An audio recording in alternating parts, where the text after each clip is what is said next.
Hello friends, myself Abhishek Mishra and I welcome you all to वैस ICS. तो भूटान के prime minister जो कि लोतेसे शेरिंग है, उनका हाल के दिनों में दिया गया बयान बैठे बिठाए उसने भारत को एक टेंशन दे दी। अब आपके माइंड में चल रहा होगा क्या टेंशन आ गई इंडिया के लिए और ऐसा क्या उन्होंने बोल दिया। तो आज के इस वीडियो लेक्चर में यही सारी चीजें हम चर्चा करेंगे आपके साथ और देखेंगे कि भूटान के एटीट्यूड में किस तरीके से शिफ्ट नजर आ रहा है, कैसे वो चाइना की तरफ नजदीक बढ़ रहा है और जो कि भारत के लिए एक टेंशन बना हुआ है। और भूटान पर यह आरोप भी लग रहा है, कई एक्सपर्ट्स ये बता रहे हैं कि, और कई ऐसी सैटेलाइट इमेजेस भी आई हैं सामने कि जहां पर भूटान जो है अपने लैंड को चाइना को देता हुआ नजर आ रहा है, जहां पर चाइना अपने विलेजेस वगैरह सेटल कर रहा है। जैसा कि फॉर एग्जांपल आप ये देख सकते हैं, ये देखिए सैटेलाइट इमेज है और यहाँ पर ये कुछ सेटलमेंट्स दिखाई दे रहे हैं जहां पे साफ साफ दिख रहा है कि चाइना ने भूटान के लैंड पर अपने आप को स्टैब्लिश कर रखा है, वहां पे अपने विलेजेस वगैरह सेटल कर रहा है। ये देखिए और कुछ इमेजेस हैं जहां पर ये विलेजेस एकदम क्लियर कट नजर आ रहे हैं। तो इस पूरे एटीट्यूड से ये स्पष्ट होता है, ये क्लियर हो रहा है कि भूटान जो है वो डुअल पॉलिसी को फॉलो कर रहा है और धीरे धीरे भूटान के अंदर एक ऐसा वर्ग है और जो कि वहां के जो प्राइम मिनिस्टर है उनके एटीट्यूड से शो हो रहा कि वो चाइना की तरफ मूव कर रहे हैं। और अगर वो चाइना की तरफ मूव करेंगे तो ऑब्वियस सी बात है इंडिया के लिए जियोपॉलिटिकली जियो स्ट्रैटेजिकली वो एक टेंशन का विषय होगा। आपको याद होगा 2017 में बहुत इंपॉर्टेंट एक इशू इंडिया और चाइना के बीच में हुआ था, that was the Doklam stand of. ये जो डोकलाम स्टैंड ऑफ हुआ था जिसमें इंडिया और चाइना की सेनाएं आमने सामने आ गई थी, ये बेसिकली एरिया जो है वो भूटान में पड़ता है। और इस ये जो एरिया है आप देख सकते हैं, ये एक्चुअली में ट्राई जंक्शन है। ये जो डोकलाम वाला एरिया आप देख रहे हैं ये बेसिकली ट्राई जंक्शन है between India, Bhutan and your China. Okay, और स्ट्रैटेजिकली आप देखिए बड़ा इंडिया के लिए इंपॉर्टेंट रखता है क्योंकि भारत के बहुत नजदीक है। देखिए आप देख सकते होंगे ये इंडिया का बॉर्डर आ रहा है, इधर से ये चाइना का बॉर्डर आ रहा है और ये पूरा भूटान है। तो एक्चुअली में जो ये डोकलाम पार्ट है ये एक्चुअली में पूरी तरीके से भूटान का है। लेकिन यहां पर 2017 में न्यूज आई कि चाइना जो है वो जबरदस्ती इस एरिया में रोड वगैरह कंस्ट्रक्ट कर रहा है, जिसको लेकर के इंडिया ने ऑब्जेक्शन क्रिएट किया और इंडियन आर्मी ने उसका विरोध किया और उसी वजह से Doklam issue Doklam stand of India और चाइना के बीच में हुआ था। अच्छा, अब यहाँ पे क्वेश्चन ये उठा कि ये ठीक है, मान लिया कि इंडिया के स्ट्रैटेजिकली ये बहुत इंपॉर्टेंट है और इंडिया की सुरक्षा के पॉइंट ऑफ व्यू से हमने जो है वो स्टैंड लिया कि हमारी इंडियन आर्मी ने जो है चाइनीज आर्मी का विरोध किया। बट क्या और भी कोई रीजन है जिसकी वजह से इंडिया को भूटान का साथ देना पड़ा? तो मैं आपको यहां बताना चाहूंगा कि एक्चुअली में इंडिया और भूटान के रिलेशंस को अगर आप एनालाइज करेंगे तो दोनों के बीच में एक्चुअली में ये सहमति कह लीजिए, सेटलमेंट या एक अंडरस्टैंडिंग है, फ्रेंडशिप ऐसी है भारत और भूटान की, जहां भूटान ने ये वादा किया है कि वो बिना इंडिया को कॉन्फिडेंस में लिए किसी भी थर्ड कंट्री के साथ कोई रिलेशन स्टैब्लिश नहीं करेगा। इसी के रिटर्न में इंडिया ने यह वादा किया है कि भूटान का ओवरऑल डेवलपमेंट, वहां का इंफ्रास्ट्रक्चर, इस पर प्लस उसकी सुरक्षा, भूटान की सुरक्षा, ये सारी जिम्मेदारी जो है वो इंडिया की है। इसी वजह से जब डोकलाम में चाइना की जो मूवमेंट्स थी वो नजर आई तो इंडिया को उसमें आगे आना पड़ा और भूटान का साथ देना पड़ा। इसीलिए हमने देखा था कि इंडिया और चाइना की जो आर्मी थी वो आमने सामने आई। अब ये डोकलाम का जो इशू है एक बार देख लेते हैं और ये कहां पर पड़ता है, इसकी क्या लोकेशन है। तो ये आप देखिए, ये आपका डोकलाम प्लेट्यू है और इसी प्लेट्यू पर को लेकर के इंडिया और चाइना के बीच में विवाद हुआ था 2017 में। ओके, नाउ अब हाल के दिनों में जो तस्वीरें सामने नजर आई हैं वो कहीं से भी ये कहा नहीं जा सकता कि इंडिया के फेवर में है, क्योंकि साफ नजर आ रहा है कि चाइना जो है वो डोकलाम के बाद चुप नहीं बैठा है और कहीं ना कहीं भूटान जो है वो चाइना को अपनी जमीन दे रहा है। अब इसमें कितनी सच्चाई है कितनी नहीं, क्योंकि भूटान के प्राइम मिनिस्टर ने तो इसको स्ट्रेट अवे मानने से मना कर दिया है। हाँ, अब चीजें और स्पष्ट हो जाएंगी क्योंकि 3 अप्रैल से लेकर 4 अप्रैल तक जो भूटान के नरेश हैं उनका भारत दौरा है, वो भारत की यात्रा पर आए हुए हैं और कहीं ना कहीं भारत सरकार अपनी जो शिकायतें हैं वो उनसे दर्ज कराएगी और कराना भी चाहिए, क्योंकि इंडिया और भूटान के बीच में ऐसा रिलेशन रहा है। जब हम भूटान की पूरी सुरक्षा की जिम्मेदारी लेते हैं तो भूटान को भी ईमानदारी से ऑनेस्टली भारत का साथ देना चाहिए और प्रो चाइना एटीट्यूड नहीं दिखाना चाहिए। अब अगर भूटान चाइना के नजदीक जा रहा है तो देखिए जाहिर सी बात है वो कहीं से भी हमारे लिए, हमारे सुरक्षा के पॉइंट ऑफ व्यू से तो ठीक नहीं है।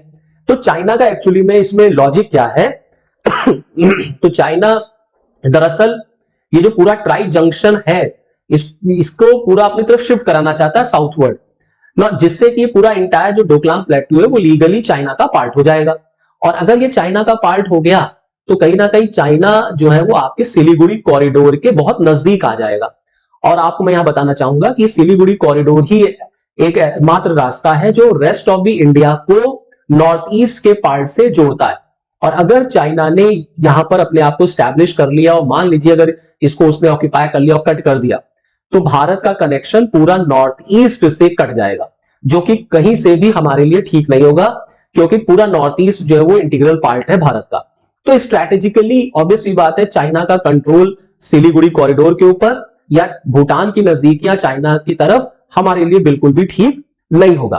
अब मैं आपको यहां बताना चाहूंगा कि जब ये डोकलाम इशू हुआ था तो ठीक उसके एक साल बाद ही एक जो है रिसर्च में ये सामने बात निकल के आई थी।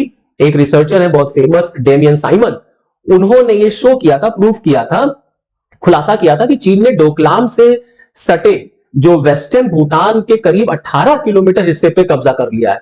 तो डोकलाम से जो सटा वेस्टर्न पार्ट है उस पे 18 किलोमीटर तक चाइना ने कब्जा कर रखा है, लेकिन भूटान ने इसको मानने से स्ट्रेट अवे मना कर दिया। जो भूटान के जो राजदूत हैं भारत में, जब हमने उनसे ये बात बोली तो उन्होंने इसको स्ट्रेट अवे मानने से मना कर दिया। और मैं आपको यहां बात बताना चाहूंगा कि जो ये डोकलाम विवाद हुआ था, इस पर दो तरह के अप्रोचेस भूटान के नजर आए हैं, सामने देखने को मिल रहा है कि भूटान जो है वो दो तरह की एटीट्यूड, दो तरह की अप्रोचेस फॉलो कर रहा है।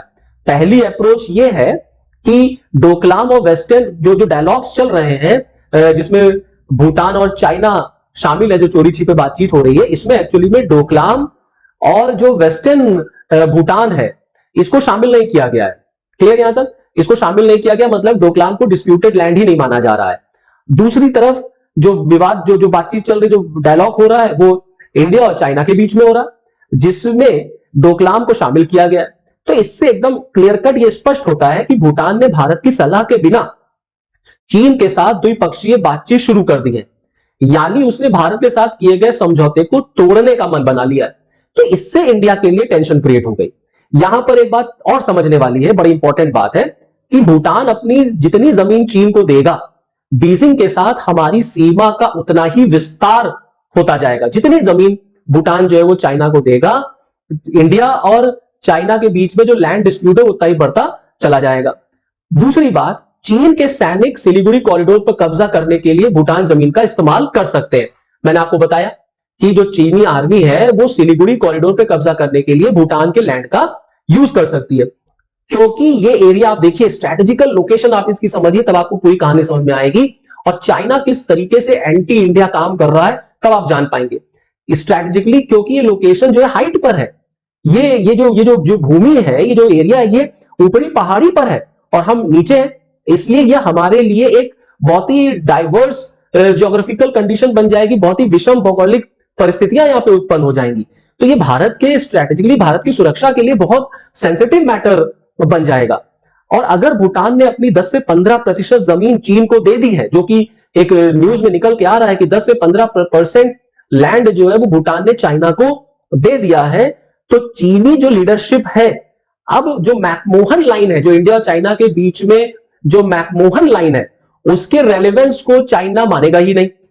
उसके रेलेवेंस को चाइना डिनाई कर देगा, कह देगा कि जो है अब हम उसको मानने को तैयार नहीं, उसका औचित्य ही खत्म हो जाएगा। तो कुल मिलाकर के कहीं ना कहीं चाइना जो है वो भूटान को अपनी तरफ मिला करके इंडिया के और नजदीक आना चाहता है, अपनी सेना को भारत के और नजदीक पहुंचा देना चाहता है। तो हालांकि चाइना के भूटान के नरेश जो है वो भारत की यात्रा पर आए हुए हैं। अब हमारे प्राइम मिनिस्टर साहब, हमारी लीडरशिप उनको इन सारी बातों को बताएगी, और बिल्कुल बताना भी चाहिए। और इंडिया को अपनी सुरक्षा के साथ कोई कॉम्प्रोमाइज नहीं करना चाहिए, और ना ही भारत ने कभी अपनी सुरक्षा के साथ कॉम्प्रोमाइज किया है। तो आने वाले दिनों में हम देख पाएंगे, और भूटान के नरेश का क्या एटीट्यूड रहता है इंडिया के शिकायतों पर, और इंडिया की ग्रीवेंसेस को किस तरीके से हैंडल करते हैं, ये आने वाला समय ही हमको बताएगा। तो this is all from this video lecture. Okay, thank you.